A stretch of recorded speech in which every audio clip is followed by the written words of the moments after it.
Hello, I'm Jenny Klochko and you are watching my podcast. Today in central London, I talk to Sean Bell, military expert, ex-fighter, jet pilot and retired Air Vice-Marshal. Hi, Sean. How are Jenny. you today? No, I'm very good. I'm delighted to be here. Thanks for inviting me.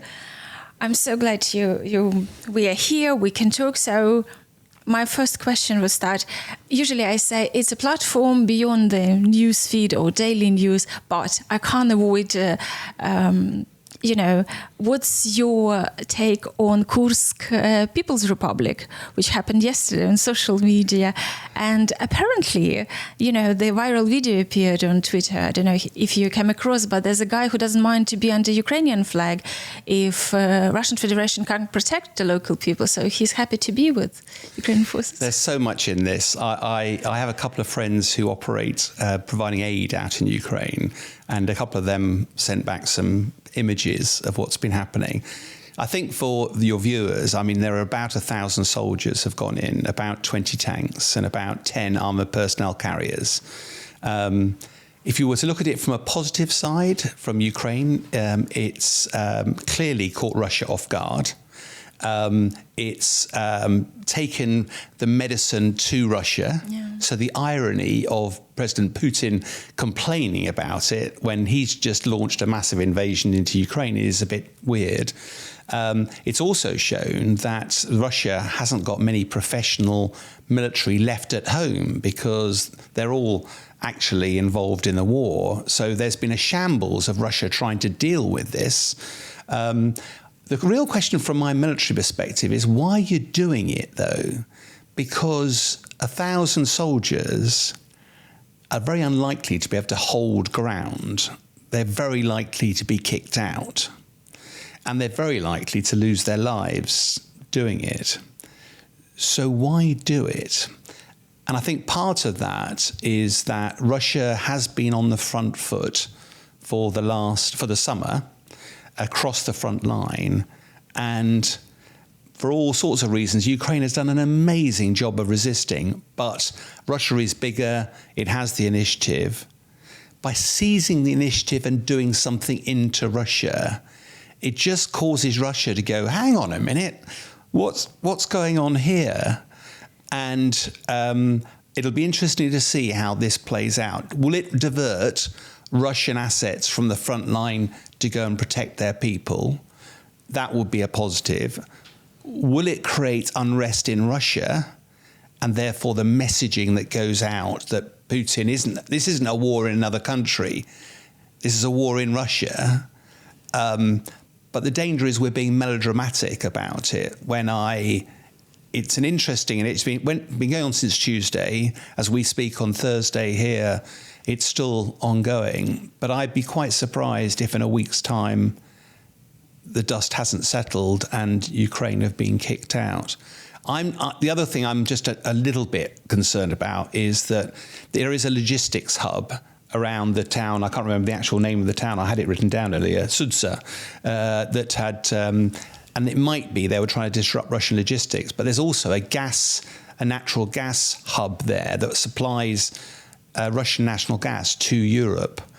And because President Zelenskyy has been very effective at targeting the oil infrastructure, the refining capability, to try to damage Russia's supply of money, it could be that this is actually designed to destroy that natural gas hub as just part of a concerted effort to attack the energy infrastructure of Russia. But do you know any more? You have friends. What do you know about this? Well, the thing is, just few comments on what you just said. Why would they do it? Just yesterday I was talking with the person who's in charge of Ukrainian partisans on occupied territories and inside Russia. And when yesterday we were preparing something with resistant movement, for this podcast. And there's one thing he said, it's like, we hitting where it's least protected. We see the weakness, this is our window of opportunities, this is where we're going. Probably Kursk is, People's Republic is one of those moments. The other thing is, you said 1,000 men, and these are the people who go in there and should be prepared, one-way ticket and all of them. I know some of them. Not those in Kursk, but those who visiting across the line. It's a tough job. It usually goes the most experienced guys, and those are very, there are lots of hot hearts, sort of like passionate men. Those are not one of them. They experienced, they treat it as a work. They fully prepared, they have fantastic equipment. Usually they invest themselves and they call it, let's go on adventure. So, but they are so educated, so prepared. And as we talk with them, they say is 30% it's to do the assignment, 70%, and you have to, it's to retreat, to go back. You have to understand how you return everyone in one piece. And this is the most challenging assignment. So we'll see what's going on. But as a person who has no military experience, I think it's like a window of an opportunity and disruption, because Ukraine needs to weaken Russia. Oil supply, gas, it's one of those things which can, help Ukraine in the war. Yeah, and I think the difficult thing, again, we were talking about this before the podcast, that as a military guy, I'm always looking at, I've only got limited resources. How do I use those most effectively to win? One of the things that Ukraine does not have in the numbers that Russia has is soldiers. And therefore, you have to be very careful about how you use those soldiers. If you're on the offense, you generally lose 3 times as many people as you do on defense. Russia's been losing significantly more than that, probably because they're not professional soldiers, conscripts and the like. So whenever Ukraine goes onto the front foot, it is going to lose more soldiers than it's... And therefore, what's the long-term benefit of that? Because I think...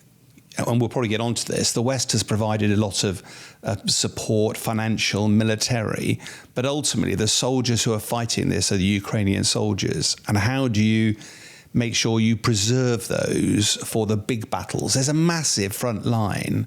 Anywhere along that, if Russia makes a breakthrough, it's like the dam bursting. Russians pour in, and that makes life incredibly difficult. So whenever you do these actions...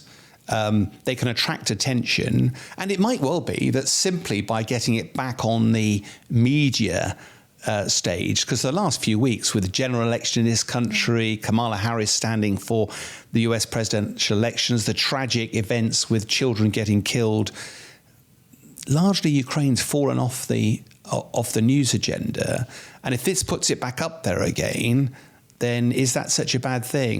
President Zelenskyy has been very effective at doing that for good reason, and I think there are some positives. But I saw a couple of news articles that talked about this is Ukraine fighting back, and you went, let's not get ahead of ourselves here. This isn't Ukraine invading Russia, and they're going to march on Moscow. Oh, many Ukrainians would love that. I'm sure they would. Have you seen the meme where Zelenskyy says, I said Crimea, no Kremlin? Yes. And the guy puts the Ukrainian flag on one of the towers in Kremlin. It's like, it's ours. I know. I love the romance of it all. But, the harsh reality is that, that's a step too far for Ukraine. So at the moment. Yeah, you're right. I mean, being present in the media, Ukraine needs it, because military support, because, not to forget for the people with their own problems and challenges in life, sort of about what's happening there. These days is the anniversary of Russian invasion to Georgia. I'm sure you remember this and you have own opinion there. But my question is, do you think there was the trial game, the test for the West? At that time, I remind our viewers, officially Medvedev was the president, but showrunner was Putin always. And do you think if the West, supported Georgia better, helped, maybe NATO, fighter jets and all of that, and pushed the Russian army back, we wouldn't have Crimea, we wouldn't have full-scale war in Ukraine, maybe we wouldn't have Syria as well. How would you see this conflict? Yeah, so I've been over 30 years in the military, one of the things we study our history quite carefully, because those who fail to learn the lessons from history are destined to repeat the failures of history. The danger sometimes is we try and join dots that aren't really there to be joined. And so I'm less inclined to draw the lessons you do. What I do think is that closer to home, in 2014, when Russia seized Crimea, that for me was a much more interesting test of the West's response to Russian aggression. Because apart from a few letters and a few harsh words, nothing really happened. There were a few sanctions, but Putin learned pretty quickly how to navigate his way around that. You mean Crimea? By taking Crimea in 2014. And therefore, it feels to me that's a much closer link, because I think it's easy, therefore, to go, Ukraine's not in NATO. Russia walked into Crimea virtually bloodlessly. And therefore, 10 years later, Putin had worked out how he was going to deal with any sanctions that came round and thought he would just be able to walk into Ukraine. What he hadn't relied on was that Ukraine would actually fight back and do so very, very tenaciously. So I'm less inclined to look wider. I think there's enough lessons, to be blunt. Was it 1994, end of the Cold War? Ukraine was the third largest nuclear power in the world, because Russia, the USSR had actually forward deployed its nuclear weapons, collapsed the Soviet Union. Now, Ukraine didn't have the launch codes for these missiles, but they were on their soil. And in 1994, the Budapest memo was, okay, you give up those nuclear weapons in return for a cast iron guarantee. That's what Ukraine thought, but it's not for America. Well, they read it differently. That's the problem. No, I agree. But it is interesting where you look back in history to these fine words, but they don't carry forward. And therefore, the lesson for today is more, how will this conflict end? And how do you provide security guarantees for Ukraine, given that 30 years ago, they thought they had security guarantees, which proved not to be worth anything. No. And, you as a pilot, as a former pilot, you would understand, obviously, when those fighter jets, which were sort of supposed to carry the nuclear bombs and everything, but they were cut into pieces. And my older colleagues from journalists, they were saying the pilots were just crying when they saw what was happening. And those bombs, which Ukraine sent to Russia, paying for gas, this is how sort of the agreement went. So they're probably flying back to Ukraine right now, because there's a lot of old equipment which returns. It's the history is very tragic and dramatic, and but being honest, I mean, there are a lot of speculation, and sometimes on this interviews on this podcast, people getting back to Budapest, which failed, and nuclear bomb, and many Ukrainians feel if we had nuclear bomb, we wouldn't be attacked, we wouldn't be invaded. But some historians, they say it was the right decision to do, because at that time, Ukraine was economically weak. I don't necessarily agree with this, because right now we can see the price Ukraine paid. It's easy to look back. I think the danger of looking back is that I'm not a time traveller. It's very difficult to take it out of context. And I've got to be careful, you're Ukrainian, but in the first decade after the fall of the Soviet Union, Ukraine's economy was in a dreadful state, a really dreadful state. And for a while, even the next 10 years, it was very difficult. But gradually, Ukraine has faced a choice to go back into the satellite of Russia, or to look west and start to become more involved in the European Union. And gradually, Ukraine isn't a clean country. There's still lots of corruption in Ukraine. Corruption is everywhere. No, I know, but it would fail to meet the entry requirements for the European Union at the moment. And let me get straight. Corruption isn't a black or white. It's not you're corrupt or you're not. there's elements of corruption anywhere, but the black market, the way people had to make things happen in Ukraine, which happens in Russia today, it's going to take a while for that to migrate to a level at which it will be acceptable to the European Union. And I think Ukrainians have made choices along the way that have decided they want their freedoms and they want the economic prosperity rather than the model of Russia. And of course, you can look at Russia, therefore, going, how do we stop that happening?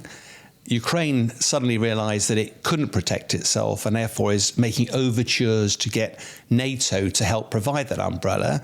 Suddenly Russia's going, hang on a minute, this used to be part of the Soviet Union. Now NATO's invading Ukraine, going to come to our doorstep. And all of a sudden, you know, whether it's true or not, it provides a justification in President Putin's mind as to how he solves this problem. Now, he probably thought he could just walk in, the 40-mile convoy, the reports that many Russian troops had their dress uniforms with them for victory parades. And then, of course, the Kostomal, the whole failure of Russia to actually recognize what Ukraine's resistance would be like. And now we're into day 896 of the war. And it's just settled into a grinding war. So in a way, I think in the big hand force from my perspective is, could the West have done more when the fall of Crimea? Yes. But Ukraine wasn't a member of NATO. And actually, if you look at it, I think books will be written about, there's lots of countries in the world that are suffering, but the West has jumped to the aid of Ukraine. Why? And in my assessment, it's because we have memories of 2 world wars that started on the European continent. And we know that if you don't deal with it there is a grave danger that it moves quickly to your own shores. The trouble with that analysis is that Russia has been badly damaged militarily and it's not really a threat to Europe anymore. And I think that's going to start one of the reasons why we're seeing Western leaders start to go, we still want to help Ukraine, but we've got a lot of domestic issues. If Trump comes in... We don't know yet. No, but if he does, there's a deal to be done. That's President Trump, isn't it? And whatever, he's a businessman. And the danger is he pulls President Putin into a room and invites President Zelenskyy to leave and says, how do we come to some sort of deal here? Now, President Zelenskyy doesn't have to take that deal, but without Western support, where would Ukraine be? And I think there's a really uncomfortable conversation approaching here. Well, you know, President Zelenskyy, I mean, you may like him or not. He has, you know, his supporters and many people critical, but he has the position where it's going to be critical, you know, nobody's saying it. And he surprised many times people when he went for presidency, when he became president. I remember his speech in the parliament, it may be very emotional. And then there's absolutely different president when the war started. And he's the one, you know, one of the world leaders. And before, you know, when I moved to the UK, and when I was saying, you know, I'm from Ukraine, and I was like, where is that? Are you Russian? And now it's totally different attitude. So for that, I will be endlessly grateful to Zelenskyy. So we will see, you know, it's just where you go, and it's really dark and uncomfortable for Ukraine. But I'm one of those romantic optimists. You know, I need to see the light at the end of the tunnel, and I see Ukrainian flag above the Kremlin Tower. No, but I'll turn this around if you don't mind and say, of course. So there is a point at which, in medieval battles, both sides met on a field at dawn, had a cup of tea, and then fought each other. And the biggest army, the strongest, won. Yeah. What Zelensky's been very clever at is avoiding having that sort of fight with Russia, because Russia is bigger. It will win that attritional fight. So my point to a Ukrainian would be, it's amazingly powerful to say we'll fight to the end. But the end might be a Russian victory that actually subjugates the whole of Ukraine. It might be a grinding halt to stop, and it might be a Ukrainian that pushes Russia completely out. Now, of all of those, the longer the fight goes on, the more the West reduces its aid. Russia has got huge resources to keep financing the war. And the uncomfortable question then for a Ukrainian is, would it be better, like Finland did in the Winter War, to cede 20% of your territory in return for peace and guarantees of security, whatever that would mean, and no more lives getting lost? Or is it better to keep fighting with the risk that actually you lose more ground, lose more people, and actually are less able to negotiate? You see, the truth is, as I can see this, you mentioned a bit earlier about like being Russia's ally or go to the West. Yeah, but the truth is, it's not like you leave being Ukraine with your culture, with your heritage, and just, at some political course a bit left or a little bit right. It's not like that, unfortunately. Ukraine is, through the history, mentality is very peaceful. We learn to live with different people, different nationalities, sort of like being large country, being part of different empires, you learn to find the peaceful way to deal with them. Being Russia ally, it means stop being Ukrainian, because what happened while Ukraine was weak economically after the collapse of Soviet Union, Russia kept working propaganda. For example, some parts or some regions, people were supported with their Soviet mentality. Soviet mentality is not progressive. It's not doing well, how to do things better. It's all about Russia. Russian language is better. Russian culture, somehow, which is mythologically and not true, greater. Everything is Ukrainian, is rural. Speaking Ukrainian, being uneducated, sort of like a lot of, it was to the extent, I am the child which was born in 80s. I remember that time that if you speak Ukrainian, oh, you're from the village. You see, being Ukrainian, was shameful. In my university, because it's broadcast, cinema, all the students, and we had film festival. During the film festival, all the students, or majority of students, though, who were starting to become a cameraman, film director, they started speaking Russian with a Moscow accent. You see, can you imagine the same here? And people sort of like, oh, France is so cool. We're all going to be great, because French culture is so elegant and this and that. And your culture, your identity, your heritage, everything what you inherited from your great-great-grandparents is dissolved. And look at the occupied territories. How many people tortured and killed just for speaking Ukrainian or being the teacher at school of Ukrainian language. And first thing they do, I'm sure you didn't pay attention, but first thing they do, they occupy the village or the city and they change the road signs, the names from Ukrainian into Russian. They paint in Ukrainian flag and put in three-colored one. You see, it's just, this is what happens. It's not like we had really good choice.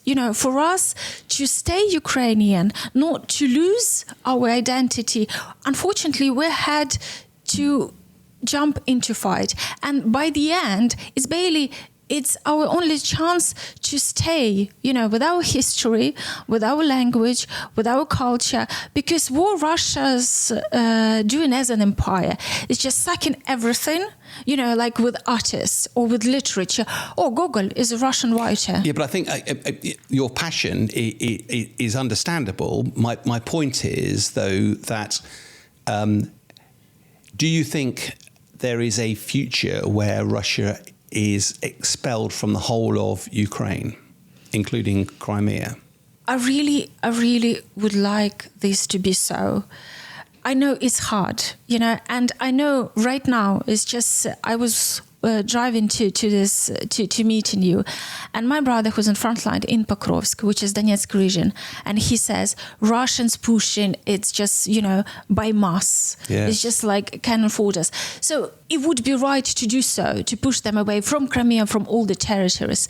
But the world is changing around us. So I'm sure Ukraine will be fighting, but it's so difficult to predict. No, and it's entirely inappropriate for me as not it's entirely up to Ukraine to decide what it wants to do. And I fully, as a military guy though, you're constantly looking at the risks and the benefits. And the longer Ukraine fights, the more it loses its people. And if there was a future which said, right, let's stop the front line here and preserved Ukrainian identity, preserve the culture, preserve the security, but with a smaller amount of territory. I know it's horrible to even talk about it, but I think we're approaching a time where that will start to become one of the options on the table, because the idea, I remember commenting on this a year ago, and we had a couple of Ukrainians working in Sky News who used to give me a really hard time about the fact that I always sounded pessimistic. And they said, we're going to kick Russia out. And you went, no, and that passion has served the Ukrainian forces incredibly well. They've done an amazing job. But the reality now is that not only has Russia leveled huge parts of Ukraine, people have fled, and then Russia's gone in, changed the road signs, put Russian flags up, and been rebuilding and bringing people from Russia into the region. It's very difficult to see how that could be returned to Ukrainian ownership. And I know that's wrong. Of course you shouldn't reward Putin. Of course, what will the world's security look like if Putin is rewarded in any way for this aggression? But how many Ukrainian lives have to be lost now to achieve what? And I think that's a really difficult conversation on the table. It is, but you see, probably we both know that Putin won't stop. Even like he will take a break, he will regain strength, rearm his army, and he will strike again. It's not like he stopped where he stopped and Ukraine finally safe. It's Ukraine never going to be safe, because this is the monster with the imperialistic Soviet mind. He will, unless look at the countries the bits he already occupied. Look at, Chechnya is part, but they were fighting for independence. The part of Georgia. It looks depressing. Russia doesn't bring anything good. It's this chauvinistic, imperialistic mind is just shocking. Even now, those people who left Russia because they're against Putin, they come to Georgia and they say, how surprisingly, we decided to go to cinema, but it's not in Russian. How come? Why it's not in Russian? And you see, and this is hundreds of millions, 140 million Russians, people with that mind. I agree with Ed Lucas. We had an interview and he said Putin is the symptom. You see, it's not like we stopped where he is and we now can rebuild our lives, finally plan and feel secure. No, it's not going to happen. He will strike again and again until this monster is destroyed. Which is one of the reasons why the whole question about what does security look like, given that we talked about, the Budapest memo, whatever people sign a bit of paper, that's not enough. But are there ways that the West, NATO is one of them, but I wonder whether... I suspect membership of NATO would be one of those things that if Putin said you can't join NATO because if you do, I'm just not going to stop. But there might be bilateral or trilateral. So, for example, a US base or a British base in Ukraine. It might be United Nations forces. It might be, there are examples around the world where if you do, just he stops, pauses, and then off he goes again. I agree. And that was never going to work. But given the examples of history, Putin would struggle intellectually to argue in a negotiation that his signature is enough, because 30 years ago it wasn't. So as a result, I think there will be, and there's already been some discussions about what that post-war security environment looks like. How do you preserve what's left of Ukraine, the culture, the people? How do you make sure that it can be rebuilt again? And there is the potential, a bit like Germany at the end of the Second World War, that was devastated but became the powerhouse of Europe. There's quite possible that with the right support, the right help, Ukraine is an amazing country, breadbasket of the world. There is the potential, with the resources it has underneath the soil as well, that with the right help and support, it could become this could be looked back as a chapter in the history that led to Ukraine finding its own real identity away from Russia and thriving. But really difficult. I don't know, and how do you transition from this awful situation we have today? We talk about over 1,000 lives or 1,000 Russian casualties a day at the moment because of the way they're fighting. We're not hearing about Ukrainian casualties. Now, Ukraine is on the defense. They'll undoubtedly be losing fewer soldiers, but they're still taking dreadful casualties. Which is a lot. And that's just really difficult over days, weeks, months, now well over 2 years into this. And therefore, at what stage? The trouble is, negotiations from a military perspective only happen really in two occasions, one of which is when one side wins, and therefore here's the terms to stop. And the other one is when both sides grind to a halt and there's nothing really to benefit to keep moving. Now, it's very difficult to see Putin negotiating at the moment. I don't know what his long-term objective is. Was it a special military operation that was just about the Donbass, or was it to seize the whole of Ukraine? Discuss. What's President Zelensky's view of this? Is it still liberating the whole of Ukraine, or I've got to find a way of bringing this to an end to provide Ukraine with a future? But at the moment, it doesn't feel like both sides are prepared to negotiate, and therefore the war continues. And Ukraine has F-16 as a former pilot. So please tell me when we feel victorious input of F-16 on the battlefield, even if we know it's a handful of pilots been trained, and real training requires longer than these guys had. Yeah, I mean, there's so much in that. The trouble is, I flew jets in the military, and a lot of the talk about the F-16 arrival was, this is the answer to the maiden's prayer. This is the chance for Ukraine to get on the front foot. There's a lot of reasons why that's not true. One of which is that, as you said, there are lots of aircraft that have been offered to Ukraine, but the pilot is the key in here. And training pilots, I could teach you how to fly an aeroplane in a couple of weeks, because most aeroplanes, up, down, left, right, faster, slower. And enjoy. To be a fast jet pilot and also manage everything that's going on around you normally takes 3 to 4 years of training. And you become combat ready on the front line. But that being combat ready as a junior pilot is a bit like a 17-year-old in this country who's just passed his driving test. Yes, he's allowed to drive on the roads, but he's almost uninsurable because he's so dangerous. So a combat ready pilot on the front line is the worst pilot on the squadron. He's rubbish. And it takes 3 years of experience before you actually get good and you can start to lead 4 ships around to be able to be good at all the various disciplines. So Ukraine has had a rush through to be able to learn how to operate this F-16, but it'll be a bunch of 17-year-old kids flying the aeroplane, and they are fighting against Russian Air Force with some pretty capable platforms with a lot of pilots who've been doing it for a long time. Now, and the one other negative is that the most modern F-16s that they've got were built in 1990s.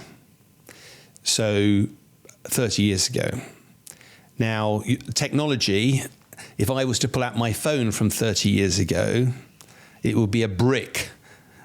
Yeah, but it's still better than those which they had, Ukrainians. No, I agree, but that doesn't matter. It's whether it's better than what the Russians are fielding. Mm-hmm.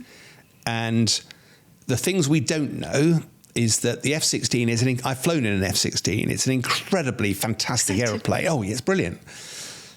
But actually, this isn't about Top Gun. This is about how good your radar is, how far away. So modern radars can look hundreds of miles. What missiles are we giving them? Because some missiles go 30 miles, some can go 100 miles. How good are your defensive aids? So the electronic shield that protects your aircraft, that's constantly upgraded every year. So there's a lot of things that we don't know. So will the F-16s change the war? No. There's not enough of them and the pilots aren't well enough trained. And you could just imagine that now that Putin knows they've arrived in Ukraine... Target number one. Target number one. And he's already offered 15 million rubles to the first person to destroy one. Okay, and now we look at the positive side of F-16 on the front line. So the positive side is that the F-16 is a threat that the Russian Air Force isn't used to fighting. It also is quite a small aircraft, so its radar, you have to get a lot closer to it before the radar picks it up. It's very fast, and if it's got the right weapons and a decent radar, it will cause the Russians to think. Zelensky's claimed that one of the most deadly threats at the moment to his forces is the Russian Air Force using glide bombs, because normally the jet has to go quite close to a target to hit it. But if you can launch a bomb and it glides to the target, you can launch it 40 kilometers back. You have to be quite high to give it lots of energy, but that's what the Russian Air Force has been doing, and it's been causing carnage for the Ukrainians on the front line. If you've now got an F-16 with a radar that can literally turn on the radar and point it at the Russian aircraft, the sensors on the Russian aircraft will go, "Ah!" The pilot will go, "Ah!" Because he now knows he's being targeted. That is not going to help him concentrate on delivering his weapons. So I think there are a number of things and the very fact that Putin has had to put a bounty, it shows how worrying this is. And over time, Ukraine will gain more and more F-16s. They'll get more and more capable at fighting them. Every now and again, we're going to hear about the Russians destroying a load of them on the ground. More than Ukraine has, as they usually say. Correct. But it is a positive step. And I think in terms of positive steps, at the start of the war, Ukraine needed anti-tank weapons. Then there was a discussion they needed tanks, and the West went, "Oh, not sure about that." UK was the first one. UK was the first with the Challenger 2s, and gradually the Leopard 2s and other tanks were provided. Then there was a question of we need long-range missiles. Oh, that's too provocative. Eventually ATACMS and Storm Shadows were provided. We need fighter jets. Oh, no. Now there's fighter jets arriving.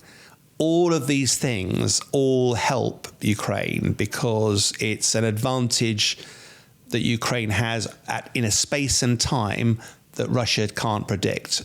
So it'll all help, but I would certainly caution against the F-16 arrival being the beginning of the end for Russia. It's not.